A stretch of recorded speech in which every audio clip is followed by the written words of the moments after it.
하나님께서는 왜 우리에게 율법을 주셨습니까? 여기서 알아야 될 것은 이 땅에 우리가 사는 동안 그 어떤 인간도 죄를 지으면 벌을 받는다는 율법의 정죄에서 빠져나올 수는 없어요. 불가능합니다. 그런데 이제 우리가 예수 그리스도의 몸을 빌어서 율법에 대해 죽음으로 이제는 율법에서 벗어나 자유롭게 되었다. 이게 로마서 7장 1절부터 4절까지 하시는 말씀이죠. 특별히 3절에 그러므로 만일 그 남편 생전에 다른 남자에게 가면 음녀라. 그러나 만일 남편이 죽으면 그 법에서 자유롭게 되나니 다른 남자에게 갈지라도 음녀가 되지 아니하니라. 그러므로 내 형제들아 너희도 그리스도의 몸으로 말미암아 율법에 대하여 죽임을 당하였으니 이는 다르니 곧 죽은 자 가운데서 살아나신 이에게 가서 우리가 하나님을 위하여 열매를 맺게 하려 함이라. 우리는 율법을 벗어나서 정말 율법을 떠나서 관계없이 자유롭게 하나님을 섬기는 자가 되었습니다. 그런데 여전히 그 율법의 문제는 쉽지 않아요. 이 시간에 우리가 율법의 한계, 역할에 대해서 좀 살펴보겠는데 하나님이 우리에게 왜 율법을 주셨는가? 성경에는 이 율법을 주신 이유가 두 가지가 있다고 그러죠. 첫 번째는 로마서 7장 7절 그런즉 우리가 무슨 말하리요? 율법이 죄냐? 그럴 수 없느니라. 율법으로 말미암지 않고는 내가 죄를 알지 못하였으니 율법을 주신 첫 번째 목적은 죄를 깨닫게 하기 위함이에요. 우리는 무지한 채로 이 땅을 살다가 떠나게 되는 자들입니다. 내가 무지하기 때문에 내가 지금 하고 있는 행동이 어떤 행동인지 잘 몰라요. 하나님이 이 행동을 기뻐하시는지 싫어하는지도 잘 모르고 산다는 거예요.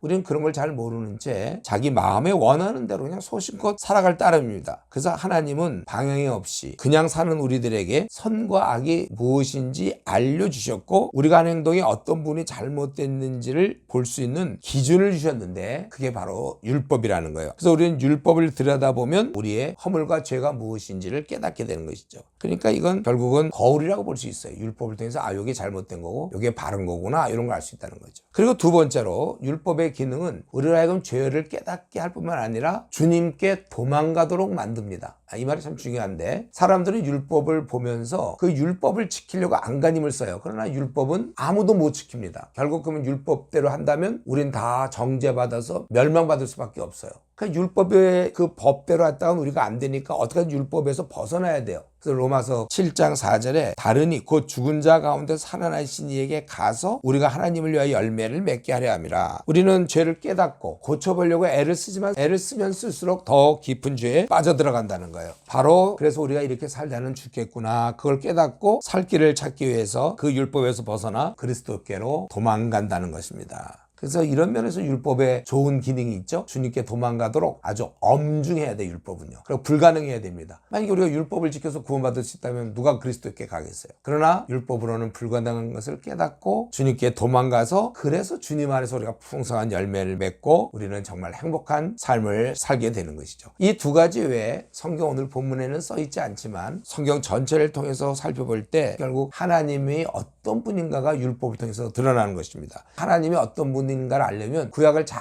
읽어보면 하나님이 이런 마음 때문에 이렇게 한 것이다. 예를 들어서 살인하지 말라, 간음하지 말라, 도둑질하지 말라 이런 말들 이게 결국은 타인에게 해를 끼치지 말라라는 뜻이죠. 특별히 근데 원래는 다른 사람을 해치지 않을 뿐만 아니라 심지어는 원수도 사랑하라는 게 하나님의 본래 뜻이었습니다. 그러나 이제 구약시대 같은 때는 아직 성령이 우리 안에 임하시지 않고 우리는 성령의 도움으로 그게 가능한데 그렇지 못하기 때문에 가장 기본적인 살인하지 말라, 간음하지 말라, 눈에는 눈, 이에는 이. 왜냐하면 더 나가니까 눈을 했는데 그냥 온 몸을 공격한다든가 얼마든지 그걸 막으려고 그렇게 한 것이고 원래는 그 원수도 사랑하는 게 하나님의 뜻입니다. 그걸 잘 모르는 사람들은 자기가 율법을 지켜서 저는 살인도 하지 않고 간음도 하지 않고 남의 돈도 떼먹지 않고 오히려 구제하고 그렇기 때문에 저는 의인이죠. 이렇게 적용한다면 하나님의 의도를 모르는 거예요. 하나님 마음을 모르는 것입니다. 하나님은 다시 한번 얘기하지만 그 정도가 아니라 원수도 사랑하는 정도를 얘기하고 있어요. 성령이 임하기 전에 연약한 인생들을 향하여 하지 말라는 최소한의 기준을 제시한 것이고 이제 하라. 예수님의 십자가 사건을 통해서 이제는 하라는 것이 하나님의 의도인 것입니다.